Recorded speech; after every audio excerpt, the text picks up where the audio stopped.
A paz do Senhor, irmãos. Amém. Abra sua Bíblia comigo, do Evangelho de Jesus Cristo, segundo escreveu João, capítulo de número 3.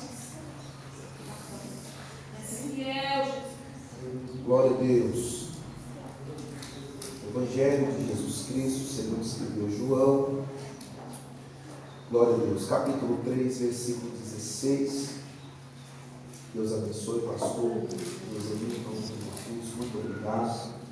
Pastora Gisele, Deus abençoe. Todos os obreiros da casa. É sempre muito bom voltar aqui e ser bem recebido com carinho dos irmãos. Deus abençoe, pastora Gisele.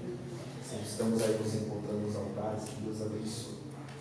João 3,16, o texto bem conhecido.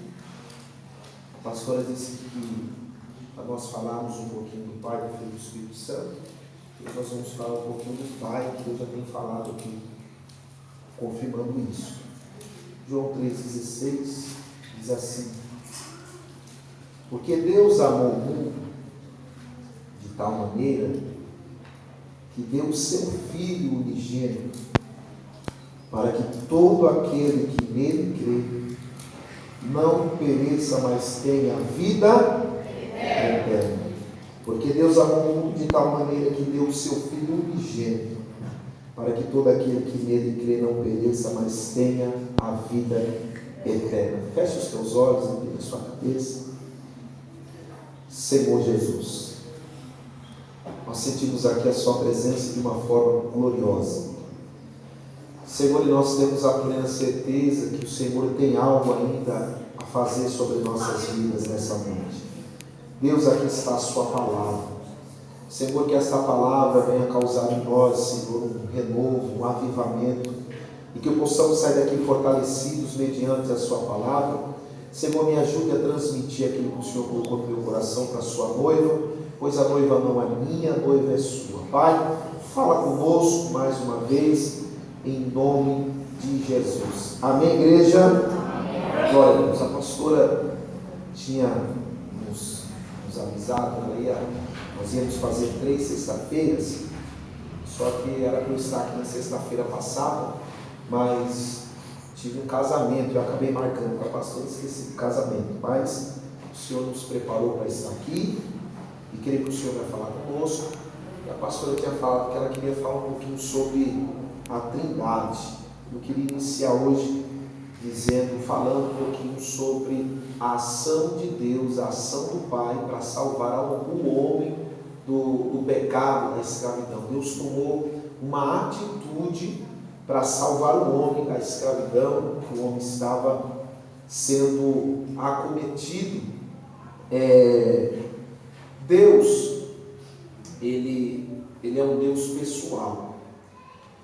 Deus, ele gosta de se relacionar com sua criatura. Deus ama um relacionamento íntimo com a sua criatura. Deus ama se aproximar de sua criatura.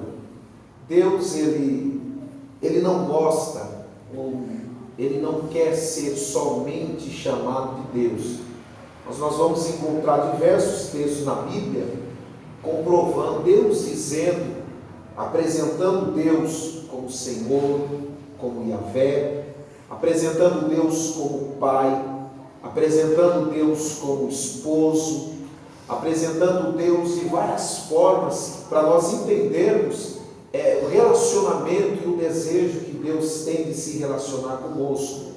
A Bíblia Sagrada comprova a realidade, a existência de Deus, e também a Bíblia ela tem por objetivo mostrar os atos grandiosos que Deus praticou, que Deus fez, Deus criou, e a Bíblia tem objetivo de transmitir a criação de Deus. A Bíblia transmite Deus agindo para ele libertar o homem da escravidão. Então a Bíblia sempre vai mostrar um Deus presente, um Deus que age, ao contrário do que a própria Bíblia diz, que Deus uma certa feita confrontou os deuses que o povo fazia, deuses que tinham ouvidos, mas não ouviam, que tinham mão, mas não tocavam, que tinham pés, que tinham pernas, mas não se movimentavam. Por mais que eu venha fazer uma imagem de Deus, sempre vai se tornar inútil aquela imagem que eu fiz, e eu vou estar desqualificando o Deus que eu sigo. Toda vez que eu fazer uma imagem de Deus na minha cabeça, que é limitada, que ela tem espaço, eu não consigo transmitir um Deus que não tem espaço, que é ilimitado e que é grande. Então, se eu fizer um desenho tentando transmitir Deus, eu vou estar desqualificando, não vou estar colocando Deus em plenitude, porque Deus não cabe no papel. Deus não cabe nem na minha mente. A nossa mente é uma mente tão limitada. O nosso Deus é um Deus tão ilimitado, mas Deus, ele fala de formas que nós entendemos a linguagem que Deus quer falar conosco, nos ensinar. Deus, uma certa feita, após criar céus, após criar terra e preencher tudo que existe no céu e na terra, Deus, ele começa a plantar no jardim. Diz que Deus começou a fazer o quê? Plantar no jardim. Deus começa a plantar no jardim. Após Deus criar céus e terra, e após Deus criar o jardim, plantar o jardim, que a Bíblia diz no livro de Gênesis capítulo 2, versículo 8, que Deus planta o jardim. Após Deus plantar o jardim, o texto vai dizer de Gênesis que não havia homem para lavrar o jardim. Deus planta o jardim, mas não havia homem. Então Deus cria o homem do pó da terra, nós conhecemos. Deus cria o homem, e a Bíblia diz que Deus coloca o homem no jardim. Eu quero aqui abrir parênteses para nós entendermos isso. Deus não fez primeiro o homem para ver as suas necessidades, para depois criar o jardim. Deus não criou o homem para ver o que o homem ia precisar, para depois de ver o que o homem precisa, criar o jardim e suprir as necessidades do homem. Olha a grandeza do seu Deus que ele fala hoje. Ele não precisou conhecer Adão para poder ver o que Adão precisava, necessitava, e depois criar o jardim. A Bíblia diz que Deus primeiro planta o jardim antes mesmo de Adão existir. Deus planta o jardim e cada árvore, cada componente do jardim Deus fez pensando no homem. Tudo que Deus vai colocando no jardim foi pensando no homem que nem existia. Deus começa a colocar tudo no jardim. Isso aqui Adão vai gostar, isso aqui Adão vai gostar, isso aqui Adão vai gostar. Depois Deus cria o Adão, pega Adão e coloca no jardim que ele mesmo criou. Olha isso. Antes de Adão existir, Deus já tinha providenciado tudo que ele ia precisar na sua caminhada. Aleluia. Vou repetir que só a pastora Gisele entendeu. Antes de Adão existir, Deus já preparou tudo que ele ia precisar no decorrer da sua vida. Você está entendendo isso?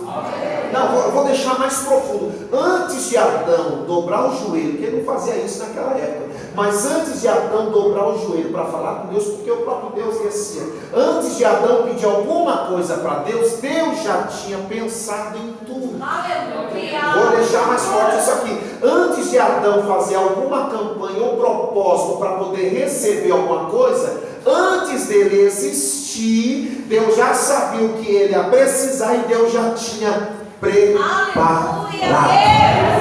Apóstolo Paulo disse que tudo que eu preciso, tudo que aparece no mundo natural, já existiu no mundo espiritual. Deixa eu descodificar isso. Antes de você pedir alguma coisa no mundo espiritual, Deus já tinha preparado. Talvez você ache que Deus só se manifestou quando aquilo que você precisa chegou na tua mão, mas a Bíblia diz que antes que aquilo se torne matéria e venha na minha mão, Deus já tinha preparado para mim há muito tempo. Não entendi, pregador. A Bíblia está dizendo assim, que antes de você vir para o culto pensando e pedindo e receber alguma coisa, Deus já tinha criado no mundo espiritual. Vou repetir, antes de você entrar no culto pedindo uma porta aberta, Deus já havia criado nas regiões espirituais. Pregador, como é que eu faço espiritual e trazer no físico. Eu tenho que entrar no espiritual e pegar no espiritual e trazer à existência aquilo que não existe. Sabe o que é isso? Antes de você dobrar o joelho pedindo para Deus, antes de você clamar a Deus pedindo algo, Deus já disse: eu já preparei. Então não tem essa de Deus, pregador, minha bênção está atrasando, por quê? Porque Deus está preparando. Não, Deus já preparou. Aleluia! Só que Ele está preparando você para receber isso. Você entendeu isso? Então quando a bênção atrasou, não é porque Deus atrasou, não. Pregador, mas a bênção não chegou na minha hora, Deus atrasou, não, ela já está preparada. É você que se atrasou. Porque se você estiver no ponto certo, se você aprender, como já foi dito aqui, eu vim até conversando com o irmão Vinícius no carro, que o sofrimento, ele gera em nós paciência. Aleluia. A tribulação gera em nós paciência. E o final de tudo isso é nós temos a esperança. Então tudo que nós passamos com Deus, Deus sempre está pensando em nós. Deus nunca vai fazer nada pensando nele. Tudo que Deus vai fazer é pensando em você. Perceba que Deus planta o jardim, depois cria Adão, coloca Adão no jardim. E quando Adão entra no jardim, Adão não precisou semear nada.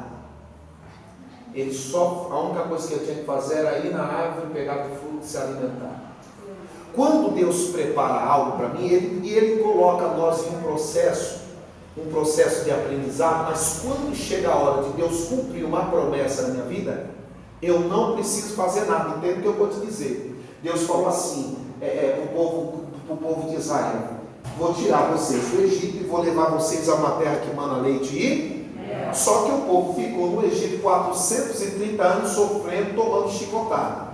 Aí Deus tira o povo do Egito, leva para o deserto, o povo passa pelo período do deserto, aprendizado, depois eles vão entrar em Canaã. Quando eles entram em Canaã, eles não precisou semear nada, porque os próprios inimigos que estavam em Canaã semeou e os inimigos achou que era para eles. Mas quando Deus colocou o povo, aquilo que o inimigo achou que era para ele, se tornou o povo. Sabe o que é isso? O inimigo acha que tem controle sobre tudo, e ele acha que tudo que está fazendo é para ele. Só que a Bíblia diz que enquanto Israel estava no deserto, os cananeus estavam semeando o povo de Israel que ia chegar. Aleluia! Vou repetir isso. Enquanto o povo estava no deserto, dizendo: eu acho que eu vou morrer no deserto de fome, Deus vai me esquecer aqui. Moisés, vamos voltar para o Egito, porque lá a gente tinha cova. Enquanto isso, sem o povo ver, o inimigo estava semeando, cuidando da terra que não seria deles, Aleluia, mas que seria para o povo. Sabe isso? Deus te coloca em processo, em situações da sua vida, como já foi dito aqui, parece que não tem saída e tu vai morrer lá. Só que às vezes nós olhamos e parece que o inimigo está indo bem. Não, tudo que o inimigo está fazendo vai voltar, porque a Bíblia diz que toda maldição lançada contra mim, contra a tua vida, Deus não quebra, Ele transforma a maldição em bênção. Deus coloca Adão no meio do jardim, e Adão come do bom e do melhor, porque a Bíblia diz que quando Deus planta o jardim, a Bíblia diz que Deus viu que tudo era bom, árvores agradavam à vista. Se Adão tivesse fome, mas quisesse ver coisa bonita, a Bíblia diz que as árvores eram agradáveis à vista. Se Adão tivesse um jardim e os olhos dele estivessem cheios de coisas bonitas, mas estivesse com fome, as árvores também supriam essa necessidade, tanto de vista como da sua fome física. Então perceba, Deus planta a árvore, Deus planta o jardim, cuida do jardim e dá para Adão.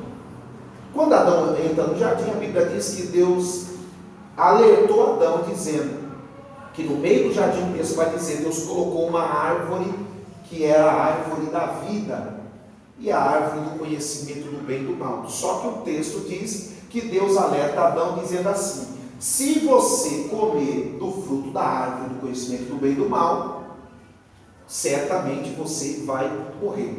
Então Deus coloca duas árvores, a árvore da vida e a árvore da morte, e deu ao homem a escolha em qual delas se alimentar. Eu disse aqui, se eu não me engano, a última vez que eu vim, eu disse sobre isso. Uma laranjeira dá o quê? Laranja. Uma bananeira dá o quê? Banana. E a árvore da vida? Da vida. Mas como ela vai dar vida se Adão já tinha vida? O fruto daquela árvore, e a Bíblia diz que eu conheço a árvore pelos seus frutos. Se a árvore era a árvore da vida, então quer dizer que a característica dela de vida produz vida em quem come o seu fruto. Então, como o Adão e Eva já tinham vida dentro de si e a árvore dava vida, que vida que a árvore dava? Era a vida eterna. Porque alguém acha que Deus criou Adão, e Adão ia ser eterno no jardim. Adão foi criado mortal. Mas Deus deu a escolha para Adão se tornar eterno. Como? O texto diz que quando Adão comeu do fruto, Deus no céu disse entre a Trindade, entre os três, disse assim: o homem comeu do fruto e é conhecedor do bem e do mal, como nós somos. E daí vamos expulsar o homem do jardim, está no texto. Vamos expulsar o homem do jardim para quê? Para que ele não coma do fruto e viva eternamente. Quem é eterno não tem mais perdão. Quem entra na área do espiritual, não existe mais perdão para essa pessoa. Você vai entender. Se alguém morre sem Deus, a vida inteira Deus falou e alguém não quis se voltar a Deus. Se essa pessoa morrer, quando ela morrer, ela vai entrar na eternidade. Quando ela entrar na eternidade, ela pode gritar pedindo perdão e Deus não vai perdoar. Se ela morre hoje, ela entra na eternidade, ela pode ir para o inferno e gritar, pedindo Deus me perdoa, e Deus não vai perdoar. Por quê? Eu já estou na área da eternidade. Então perdão só existe quando eu estou aqui. É por isso que quando Lúcifer pecou contra Deus e quis ser como a Deus, Deus expulsa Lúcifer do céu sem dar a Lúcifer a oportunidade de arrependimento. Porque arrependimento não existe nas áreas espirituais, só aqui. Está entendendo isso? Agora entenda comigo. Se Adão e Eva comessem do fruto, eles iam ser mas se eles comessem do fruto em pecado, sendo eterno, eles não teriam perdão. E o que Deus vai fazer? Expulsar eles do jardim. Então, quando Deus expulsa Adão e Eva do jardim, Deus não fez por maldade, mas por misericórdia. Porque se Adão comesse do fruto em pecado, já não teria mais perdão. Então Deus bloqueia Adão de comer do fruto da árvore da vida, para poder dar a Adão a possibilidade de arrependimento. Deus bloqueia Adão, já conhecemos a história que Deus coloca 2 querubins e uma espada flamejante que bloqueava a passagem de volta. Isso eu vou falar só semana que vem. Que bloqueava a passagem de volta e alguém tinha que enfrentar a espada para poder comer do fruto de novo. Se você quiser saber quem é essa pessoa, só sexta que vem, no próximo capítulo. Então Deus coloca uma espada que ficava guardando e 2 querubins. Qual que é a função dos querubins? A função dos querubins é zelar pela santidade do local. Então, como o caminho que leva a árvore da vida é um caminho santo, somente vai passar ali quem é santo. Vou deixar isso aqui no ar. Aí Deus cria o jardim, coloca Adão e Eva no jardim. Só que a Bíblia diz que eles tinham 2 escolhas: comer da árvore da vida ou da árvore que levava à morte.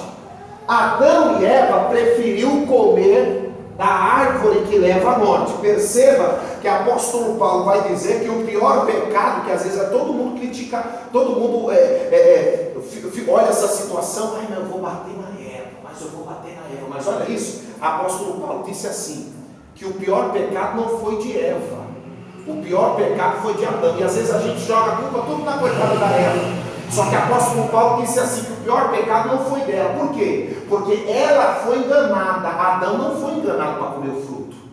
Eva foi lá, foi tentada pela serpente, a serpente tentou Eva, ela comeu. E a Bíblia diz que ela leva o fruto para Adão. Aqui é um ponto que eu gosto de entrar. Porque quando a serpente tenta Eva, Adão não estava junto. E a serpente espera um momento em que não existe mais unidade para ela poder entrar e tentar alguém. Então, quando Adão e Eva não estavam juntos, a serpente foi lá e tentou quem? Eva. Depois que Eva comeu, ela leva para Adão. O que eu aprendo com isso? E eu disse isso desde quando eu namorava com a minha esposa, que casal nunca pode dormir sem pedir perdão para o outro. E nunca pode sair de casa brigado. Você acha que a serpente vai tentar o seu casamento quando você está indo a bodas? É quando alguém bateu a porta, um deu tchau e o outro respondeu, a serpente, é agora que eu pego. Dormiu sem pedir perdão, dormiu brigadinho, a serpente tem legalidade de tentar um dos dois. Por que o diabo destruiu? Porque um dia deixou de ter união. Aonde existe divisão, o diabo entra e tenta um lado, o lado A ou o lado B. Sai daqui entendendo isso. Brigou com o marido, com a esposa, não dorme brigado, já resolve ali na hora da discussão, já pede perdão, amor, beijinho, resolve ali. Se dormir brigado ou for trabalhar brigado, pode ter certeza que é nessa hora que a serpente vai entrar e lançar o veneno. E aí, vou estar orando lá em casa para Deus dar livramento, mas você não pediu perdão antes de sair. Diga glória a Deus. Glória a Deus. Vamos lá. Adão e Eva escolheram comer do fruto que levava à morte. Só que a misericórdia de Deus é tão grande que quando eles comeram do fruto, eles perceberam que eles estavam nus. E a Bíblia diz que Adão tenta se esconder de Deus, que eu vou falar um pouquinho sobre o pecado na semana que vem, o efeito do pecado e o que é o pecado. Eles comem e tentam se esconder de Deus. A Bíblia diz que Deus mata um cordeiro. Alguém acha que o primeiro sangue a ser derramado na Bíblia foi o sangue de Abel. Só que quando nós lemos Gênesis, nós vamos ver que quem derramou o primeiro sangue foi Deus. Porque Deus mata o cordeiro, arranca a pele do cordeiro, que é onde Bíblia capita isso fácil. Porque o pecado levou a eles ter vergonha. E o pecado leva a se esconder de Deus. Por isso que quando eles pecaram, eles se escondem. Quando Deus viu que eles tentaram se esconder, não podendo, e a única forma de se apresentar diante de Deus é escondendo aquilo que me envergonha de olhar a Deus, Deus pega o cordeiro e cobre a vergonha. Por que Deus estava dizendo isso? Porque quando Adão e Eva estavam nus, eles tinham vergonha de se apresentar a Deus. Aí Deus falou, calma que eu tenho uma providência para vocês. Deus pega um cordeiro, arranca a pele do cordeiro e coloca em cima de Adão e de Eva. Quando Adão e Eva olhassem para si, eles iam falar, vou ver minha vergonha. Mas quando eles fossem observar a vergonha que ele estava lá, a pele do cordeiro. Então eles já não tinham mais vergonha de se apresentar e dialogar com Deus. Por quê? Porque Deus proveu o sacrifício. Deus, eu quero que você entenda isso, Deus criou a humanidade, Deus criou o homem e não abandonou a sua própria sorte. Adão, está aqui, planta e vai embora. A Bíblia diz que além de Deus ter criado o homem, Deus todos os dias providencia o que eles precisam. Naquele dia eles precisavam cobrir suas vergonhas e Deus providenciou. Quando pecaram contra Deus, não aceitando a vida, mas aceitando a morte, Deus não largou eles de mão. E isso é o motivo da gente glorificar Deus. É a palavra de fogo. Deus poderia ter largado a humanidade e dito assim, vocês escolheram a morte, então fique com a morte. Só que Deus ama tanto esse ser humano, que foi feito do pó, que Deus não lavou as mãos e deixou a humanidade embora. Ele foi atrás e vai providenciar para a humanidade o sacrifício para ela voltar à presença dele de novo. Então não tem como alguém dizer que está hoje aqui por méritos próprios.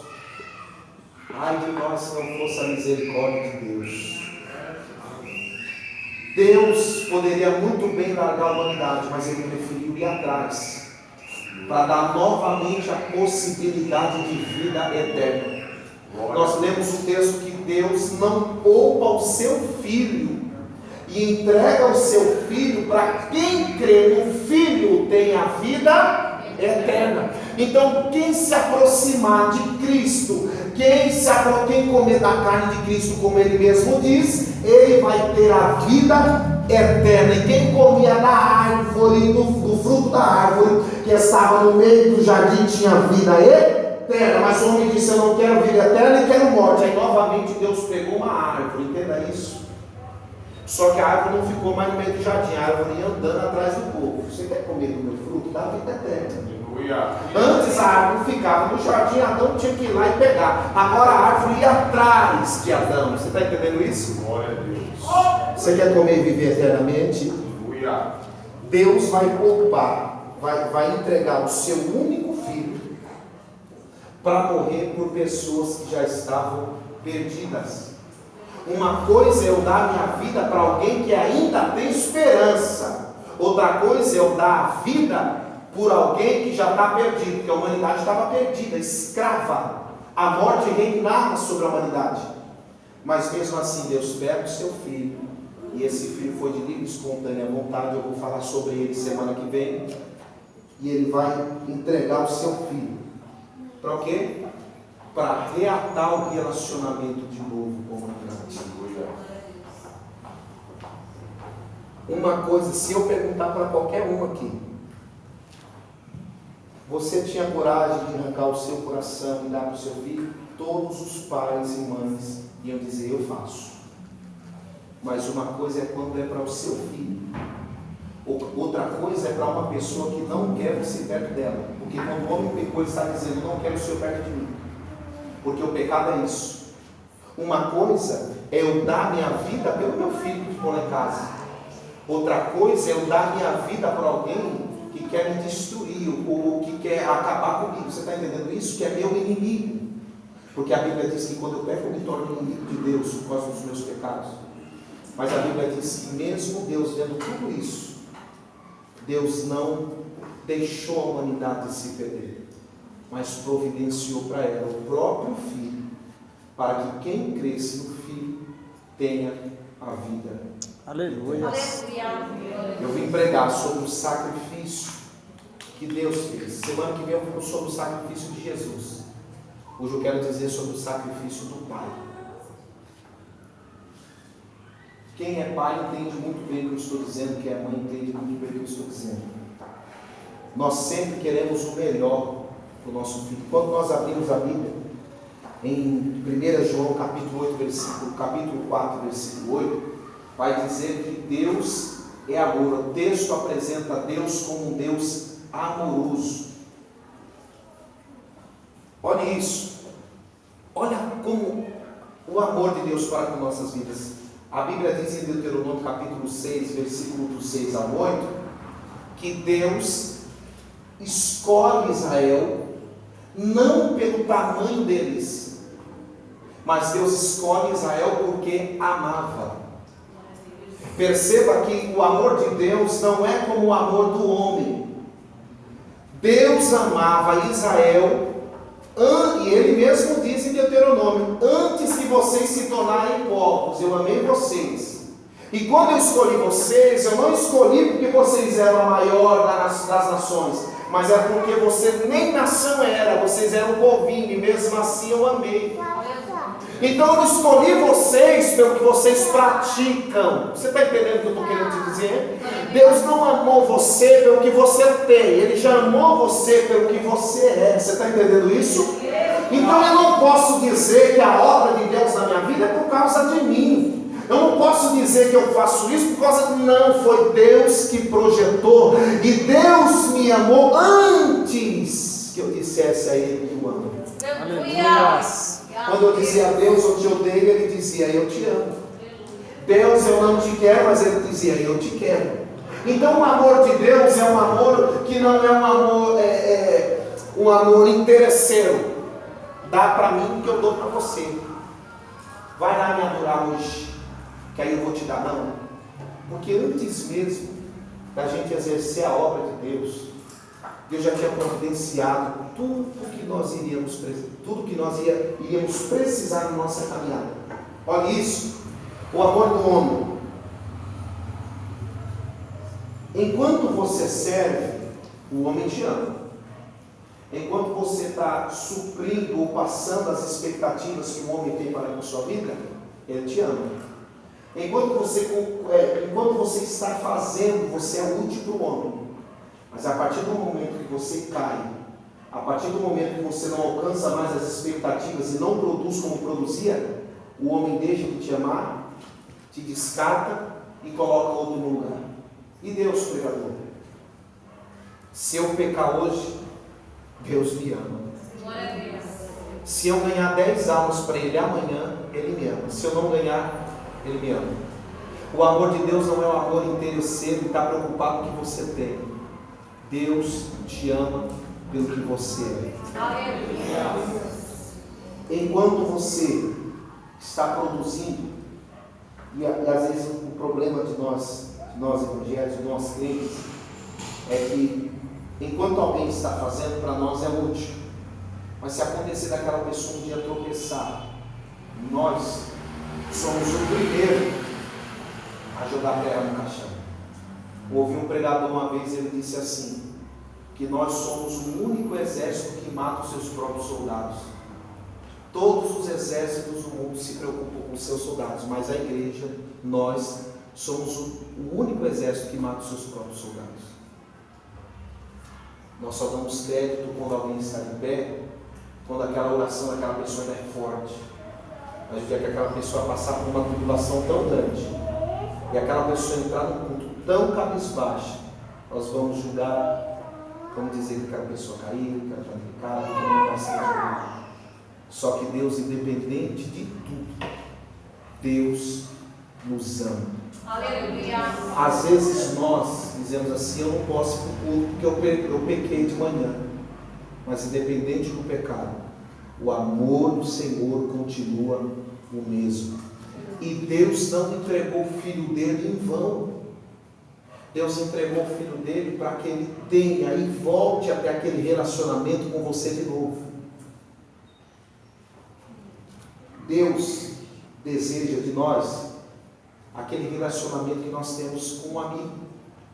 A gente conta um problema para um amigo, a gente conta uma situação difícil para um amigo, e às vezes a gente não trata Deus como amigo. A Bíblia apresenta Deus como amigo, apresenta Deus como pai, apresenta Deus como marido, apresenta Deus como juiz, a Bíblia apresenta Deus como advogado. Só que nós precisamos entender quem é Deus, entender por que nós estamos aqui, entender o que Deus quer para nós. Eu quero dizer para você, para poder encerrar, que independente de qualquer coisa, Deus tem um desejo de salvar a tua casa, salvar a tua família. Deus tem um desejo, pode ter certeza, que tudo que Deus projetou para a sua vida são coisas boas. Só que às vezes tem os processos, e os processos nos fazem chorar. E deixa eu te explicar 3 etapas de uma promessa. Perceba, em 2 partes de uma promessa. Na primeira etapa de uma promessa, quando Deus a faz, o único que fala é Deus. Então, quando uma promessa começa a se concretizar, quem fala é só Deus. Aí Deus começa a dizer para você, vou fazer, vou fazer, vou fazer, vou fazer. O único que fala é Deus. Você não pede para ele fazer, ele só vai fazendo promessa. Vou fazer isso, vou fazer isso, vou fazer isso, vou fazer isso. Só que quando termina o primeiro processo, quando termina a primeira etapa de uma promessa, se inicia a segunda etapa. Qual é a segunda etapa? O processo. E eu quero usar isso como exemplo, o povo de Israel. Deus falou assim, Abraão, eu vou fazer, vou fazer, vou fazer. E Abraão não pediu nada. Deus falou, vou fazer, vou fazer, vou fazer, vou fazer, vou fazer, vou fazer. Só que eu vou pôr o povo no Egito para eles crescer lá dentro. Aí quando inicia a segunda etapa, e a segunda etapa da promessa é o processo, no processo Deus não fala mais, Ele só fala na etapa inicial, que Ele promete. Quando se inicia o processo, Ele se cala, e quem fala é quem? Nós. A Bíblia diz que Moisés estava em cima do monte, Deus estava conversando com Moisés, e Deus disse assim, eu conheço as dores do meu povo, e conheço quem é que está maltratando eles. E o clamor, Moisés, do meu povo subiu até o meu trono. Perceba, eles estavam 430 anos e Deus não falou nada, não usou profeta, não falou com ninguém. O único que falava era o povo, dizendo, Pai, cumpre a promessa. Então o processo é aquela situação que parece que eu oro e a coração bate no teto e cai.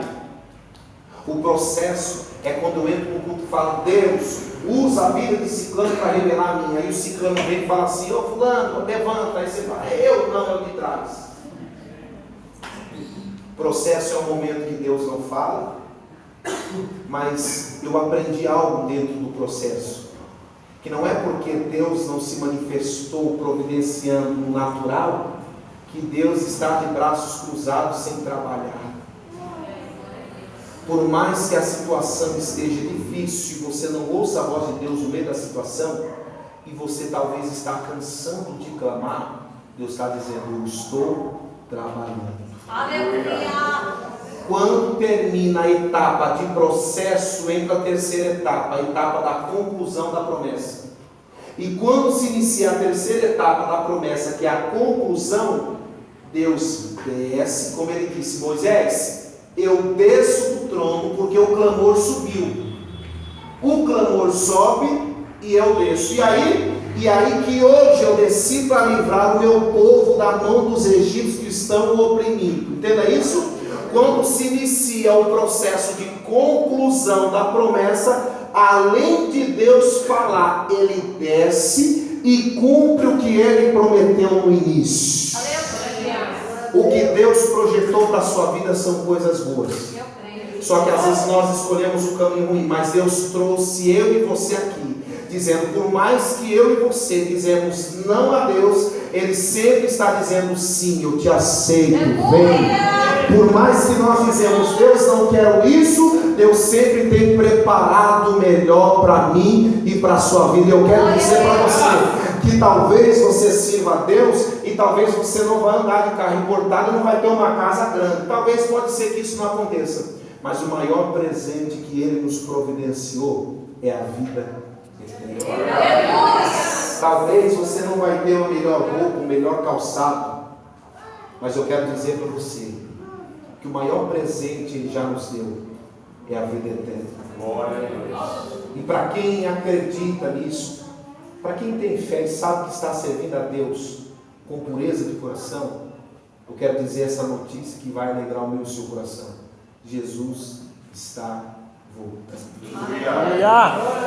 Breve todo sofrimento terá fim. Lembra que eu disse que antes de Deus nos criar, Ele já preparou aquilo que nós precisamos?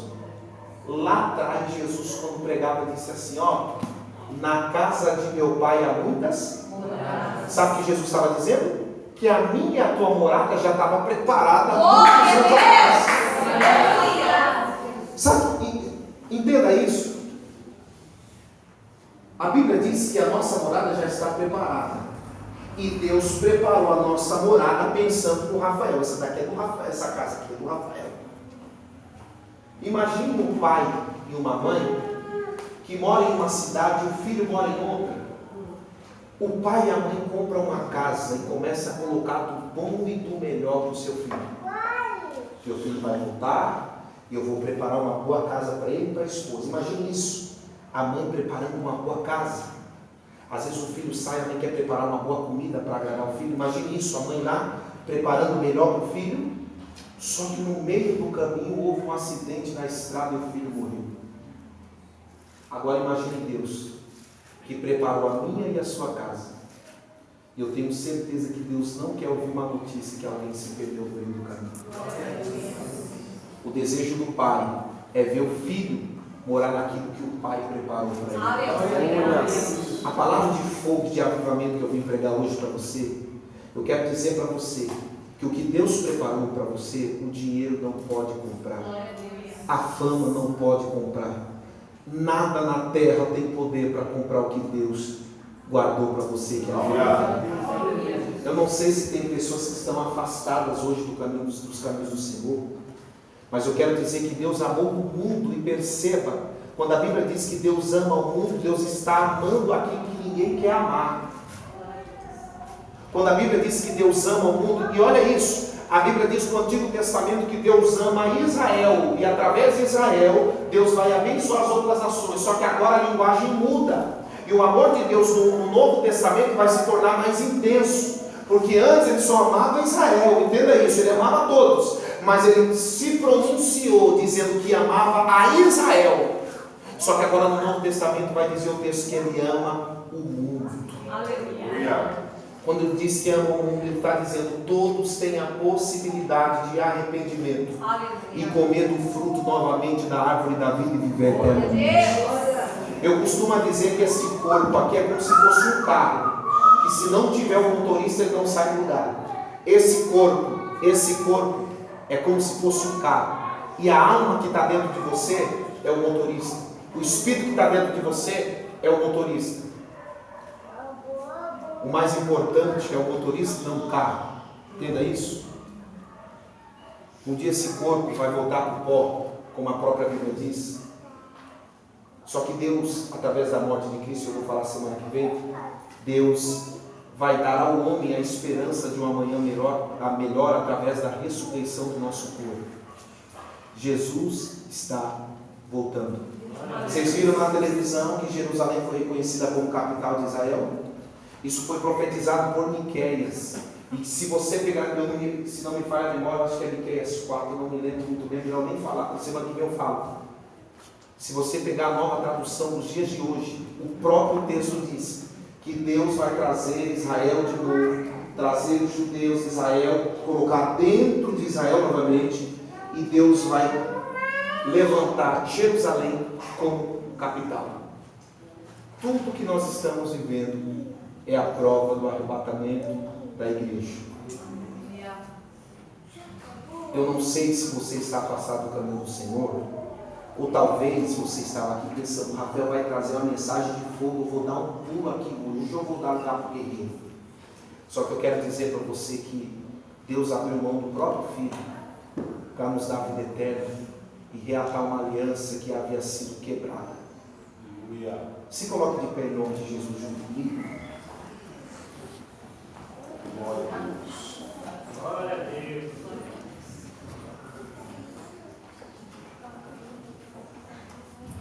Olhe para cá. Tem alguém no nosso meio que está afastado? Levanta a mão para eu te conhecer. Tem alguém que está afastado do caminho do Senhor? Levante a mão. Se você conhece alguém que é, só dá uma ponte assim para eu saber quem é. Eu quero convidar você que está afastado, você que ainda não conhece a Cristo, e eu quero convidar você a vir aqui na frente. O pastor vai estar orando por você, e o seu nome vai estar sendo escrito no livro da vida.